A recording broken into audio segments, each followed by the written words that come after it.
আপনার ইঞ্জিনটা যদি হঠাৎ করে উইক মনে হয় কোনো কারণ ছাড়াই, আপনার ইঞ্জিনের ভেতরে ছোট একটা গ্যাপ আছে, ওটার কারণে এই সমস্যাটা হতে পারে। এই গ্যাপটাকে বলা হয় ভালভ ক্লিয়ারেন্স। এটা আপনার ক্যামলব আর ভালভ ট্রেন এর মাঝখানে করে থাকে এবং এই জায়গাটাতে থাকে। বেশিরভাগ মানুষ ভাবে যে ভালভ ক্লিয়ারেন্সগুলো যেগুলো এগুলো লুজ হয়, কিন্তু মডার্ন যে ইঞ্জিনগুলো তাদের ডিজাইনের কারণে ভালভগুলো ইউজুয়ালি লুজ হয় না, ভালভগুলো টাইট হয়। প্রত্যেকবার আপনার ভালভ যখন গিয়ে গিয়ে বন্ধ হচ্ছে, সেটার উপরে একটা সিট থাকে, কেমন কম্বাসশন চেম্বারের উপর একটা সিট থাকে, সেই সিটে গিয়ে বসে। এই সিটের যে ম্যাটেরিয়ালটা এটা ইউজুয়ালি নরম ম্যাটেরিয়াল দিয়ে তৈরি করা হয় ভালভের যে ম্যাটেরিয়ালটা আছে সেটার তুলনায়।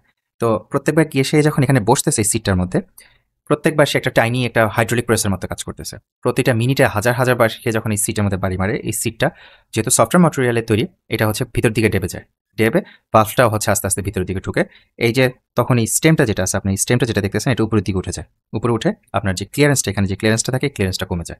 এখন সমস্যাটা আপনার এখানে যে জায়গায়, সেটা হচ্ছে এই ক্লিয়ারেন্সটা যদি খুব বেশি টাইট হয়ে যায়, ভালভটা হচ্ছে কখনো ফুলি ক্লোজ করতে পারে না। এখানে আমার ইঞ্জিনটা কম্বাসশন স্ট্রোকে আছে, কেমন? সে যখন এখানে ভেতরে এয়ার ফিল মিক্সচারটা যখন জ্বালানোর পরে এক্সস্ট ভালভটা ক্লোজ হওয়ার কথা, কিন্তু ভালভ ক্লিয়ারেন্সটা যেহেতু বেশি টাইট ফেজে যেটা হয়, ভালভটা প্রপারলি ক্লোজ করতে পারে না। তো যে কারণে আমার কম্বাসশন যে প্রেশারটা বাইরে বের হয়ে যায়, প্রেশার লস হয়। এটাকে কম্প্রেশন লস বলে। এটার কারণে আপনার ইঞ্জিনে পাওয়ার লস হবে। আর ওয়ার্স, এই যে ভালভটা যেটা দেখতেছেন, সে যেহেতু সিটে গিয়ে প্রপারলি বসতে পারতেছে না, এই মুহূর্তে সে বসার কথা, সে বসতেছে না, এবং তখনই হট এক্সস্ট যে গ্যাসগুলো আছে তাকে হচ্ছে ধরতেছে। সে এমনিতেই হচ্ছে গরম একটা চেম্বারের মধ্যে আছে, তার উপরে আরও গরম তাকে ধরতেছে।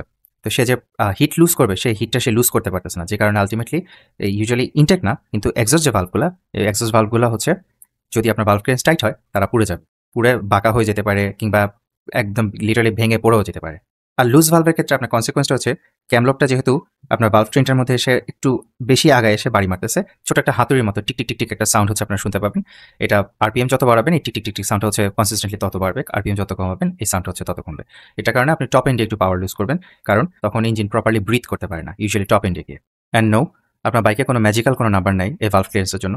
ইউজুয়ালি ডিওএসসি সীমান্ডার বাকের যে ইঞ্জিনগুলো, যেমন 300 এসআর, এগুলো হচ্ছে একটা রেঞ্জ দেয়। স্পোর্টি বাইকগুলোতে সবসময় এই জিনিসটা দেখবেন। আর রকার আর্ম ড্রিভেন যে বাইকগুলো, বিশেষ করে এসওএসসি যে বাইকগুলো, যেমন হর্নেট 160 এটার ক্ষেত্রে আপনি সিঙ্গেল একটা নাম্বার দেখতে পারবেন, বাট 300 এসআর ক্ষেত্রে একটা রেঞ্জ দেওয়া। এই যে মাপটা দেখতেছেন, এই মাপটা থেকে সামান্য 0.02 0.03 মিলিমিটারও যদি আপনি এদিক সেদিক সরে যান, আপনার পুরো ভালভ ট্রেনটা একটা মেলডাউনে পাঠিয়ে দিতে পারে।